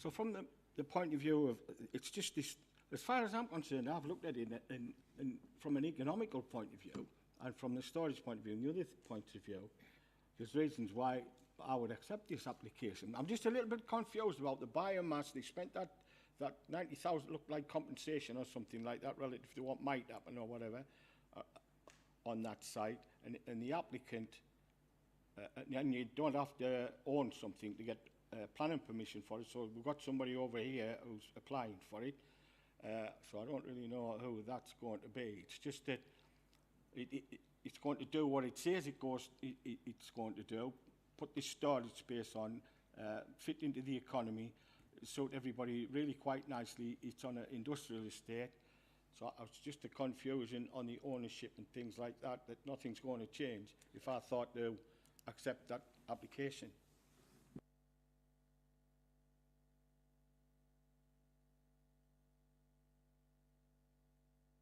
No.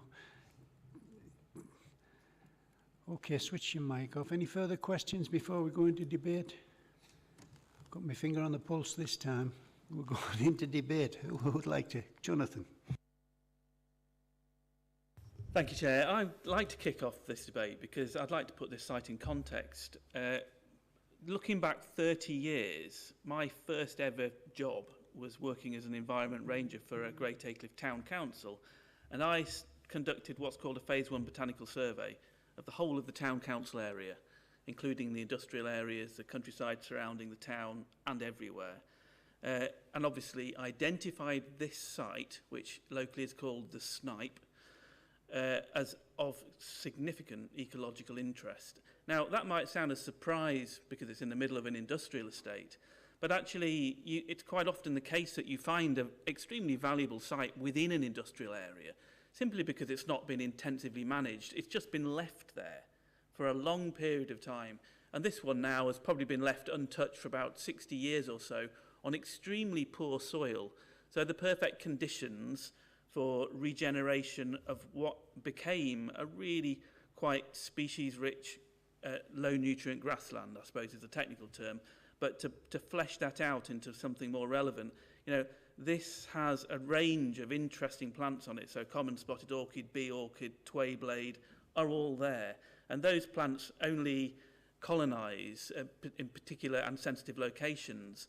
Dingy skipper is there, of course, as well.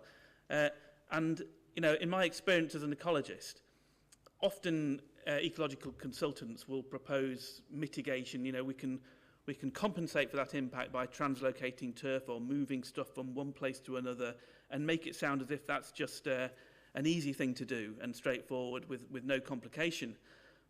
But it's not the case at all. It's extremely unreliable and actually extremely likely to fail.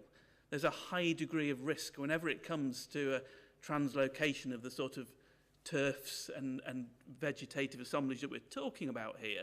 So it's not the case that these ecological impacts are easily mitigated. It's extremely complex and potentially won't work, even if you go at it with the best methodology and the most reliable approach. So I just want to put the point across to people that it's not really a sensible way of thinking about conservation of wildlife to say wildlife should be here and humans should be here. Obviously, quite often they cross the same space. And that's exactly what you've got going on here. I'd obviously be really upset to see the loss of this site. I appreciate that that might happen one day because somebody might come along with a scheme that can answer these very complex questions. But we're not there yet. So actually, I'm very happy to support the officer's recommendation to refuse this planning application. Thank you. Who else would like to contribute? Michael? Mike Curra.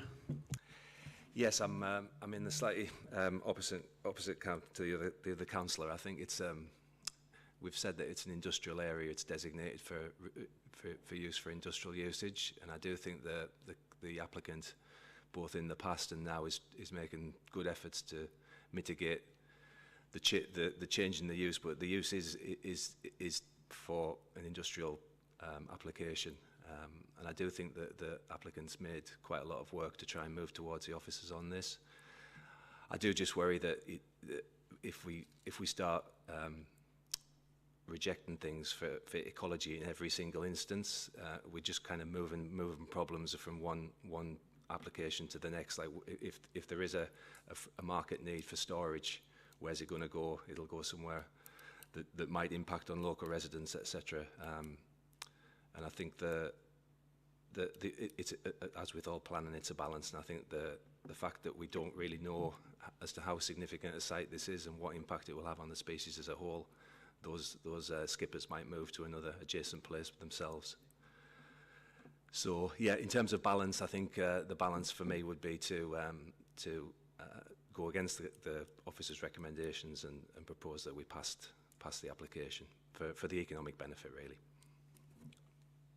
Thank you, Mike. You fired up this morning, aren't you? Jim? Yeah, much as I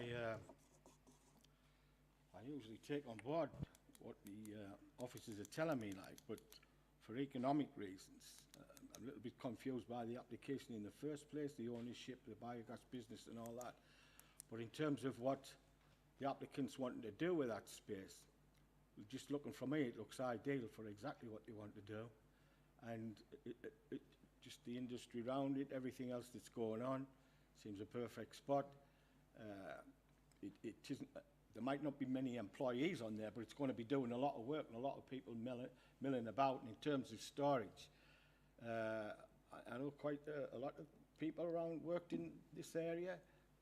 in terms of storage, there's a lot of difficulty for some of those factories around there when it comes to storage space and lead times and things like that, and just getting things done. So from where I'm coming from, like, just looks like a good idea to me. So if that was a proposal, I would second that. Thank you for that. Alan Bell.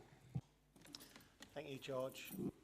It does tick a lot of boxes, you know, in the commercial sort of surrounding what and regarding the designation of the land.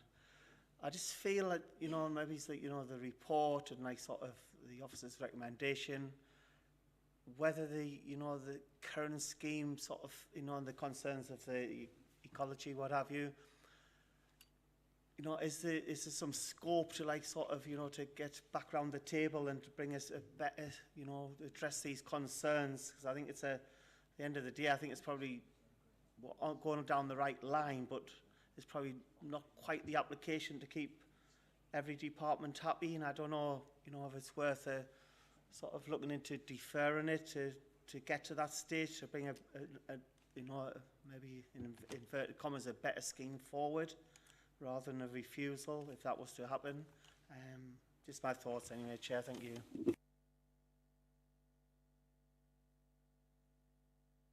Can I ask you, Neil, what would be the thoughts on deferral? I mean, Chair, if members want to defer it, we'd need to really know what the reasons for that would be. I mean, I assume it would be for further work to be done by the applicant on the issues to address the refusal reasons. I mean, I think clearly we'd want to know that the applicant was prepared to do that. Otherwise, what's the point of the deferral? Do we want to ask the applicant that question, Alan? Yes, that would be appropriate. Thank you, George. If we get a take on the applicant's sort of scope on that. Yeah, hi. Thanks for the question. We would, is ultimately the answer. I'd just like to make the point, this application was made in July last year, and I've never worked on an application quite like it, having been in this sort of industry generally for so long. I never thought we'd be sat here, to be quite frank, given I just assumed it would be a delegated sort of decision, given the lack of public interest and, you know, it's an allocated site and everything else. We've gone a long way to try and, you know, and even 2 weeks ago, before the committee report came out, we were asked to consider reducing our net developable area again, which we did, just to try and get it approved. And then we just got another load of questions back saying they still weren't happy. So it's not that we've not engaged with your officers and the ecology officers on this point. I ended up sat there thinking, we're never going to be able to get to a position where we ultimately get their buy-in. So why not let the members decide? One of your members said over there, the reality is, at the last survey we did, there was 5 dingy skippers found. We're not talking about hundreds and hundreds of these, and we know exactly where they are, and in our opinion, we've more than compensated for moving them about and what we're doing. So, to answer your question, we would, but I don't want to be sat here in another 6 months having spent what I've spent on various reports. That's my only concern, but sort of to answer your question, we would, if there was a route to trying to get an agreement ultimately. Okay, Could I just add to that the matters which the ecology officer raises in relation to translocation, we have as I said in my speech, we have a regionally recognised ecology advisors who I'm sure could work a solution to translocation that we believe could be achieved through a planning condition attached to a permission, rather than going away and agreeing that now.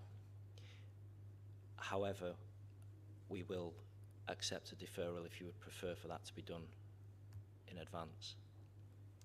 Right, thank you for that. It's gone on a bit longer. Stephen would like to come in now. Thank you, Chair. Yeah, I'll try and be brief. So I've just been sat here listening to the debate, Chair, and thinking probably in my 15 years at Durham, and it's probably a sentiment shared by a number of members who have been on the planning committee for some time as well, that I think this is probably the first time planners have been recommended refusal for a development on an allocated employment site, because obviously the local plan identifies the land for employment opportunities, and I think as Callum set out in his presentation, the proposed land use does comply on face value with the local plan allocation. Notwithstanding what we say in paragraph 14 of the report, where in terms of the planning balance, to use a phrase that Mr Greeley has used before, I think there would be a relatively low level of weight offered to the employment opportunities here, because I understand there's no direct employment. But I think, setting that aside, and obviously we've got Stuart and Tommy along from the ecology team today, I know that professionally those two officers, along with all officers within the wider planning service, are very skilled at working with developers to bring forward major development opportunities across the county, including in particular on allocated employment sites. So to find ourselves in the position today where we haven't been able to reach that agreement, from my perspective, is quite disappointing, because we should be able to do that in principle. I think Callum mentioned in his presentation, and indeed the applicant, I think, has just mentioned the fact it's been in planning for some considerable length of time. It's my understanding that that's not been down to any delay necessarily by your officers. I think we have sought to work positively and proactively, and I understand that the delay in terms of trying to get to a negotiated position might lie elsewhere, but that's potentially something to be taken outside of the chamber.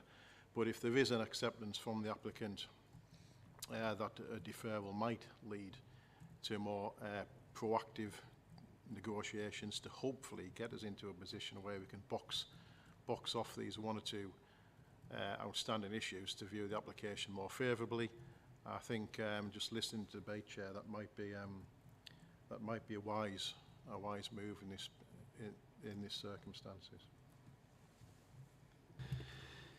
Right, I've got two more people to speak, unless anybody wants to go down the line as Stephen suggested and propose deferral.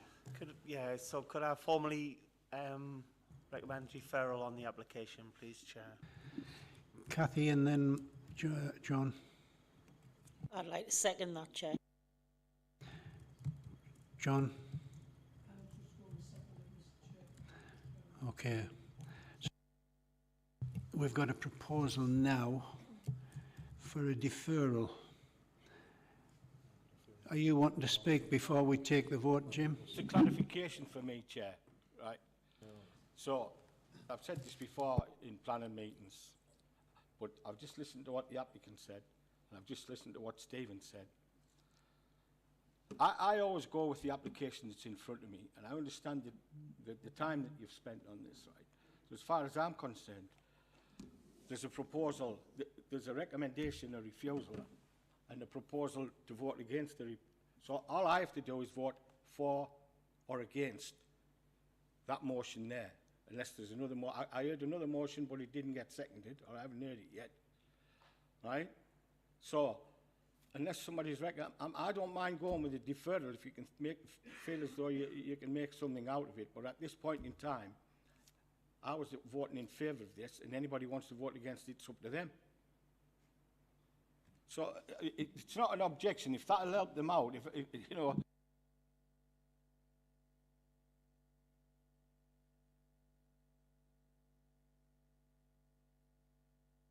Well, I'm sorry to confuse you, Jim. Can you clarify it, Neil? Yeah, thank you, Chair. So I think Councillor Elber proposed refusal in accordance with the officer recommendation. There was no seconder for that motion. I think, I forget which member it was actually who proposed approval. Councillor Curran, thank you. That was seconded by Councillor Atkinson. However, we've essentially got a rival motion from Councillor Bell, seconded by Councillor Hunt, which is for deferral. Clearly, logically, we'd have to take the deferral application first. So I think that's what needs to be put to the vote. Clearly, if that motion is lost, we can have the vote on the approval motion, subject to a discussion about conditions and obligations, section 39, whatever. So does that clear, Jonathan? Thank you. I would just want to make the point. Councillor Curran said that it's always the case that ecology stops applications going forwards. The vast majority of cases, it's possible to find a means of the development moving forwards, actually recognising the biodiversity on a site, and the two can go hand in hand. This is always what we're looking for, trying to get to happen. And this is the first time ever that, unfortunately, it's not been possible to find a way forwards in that sort of an approach. So I'm afraid what you just said, Mike, is just completely untrue. This is the first time ever that's happened. Just wanted to make that point. Okay, well, that's your right, I suppose. Now, anyway, we've got a motion before us for deferral. All those in favour to defer this application?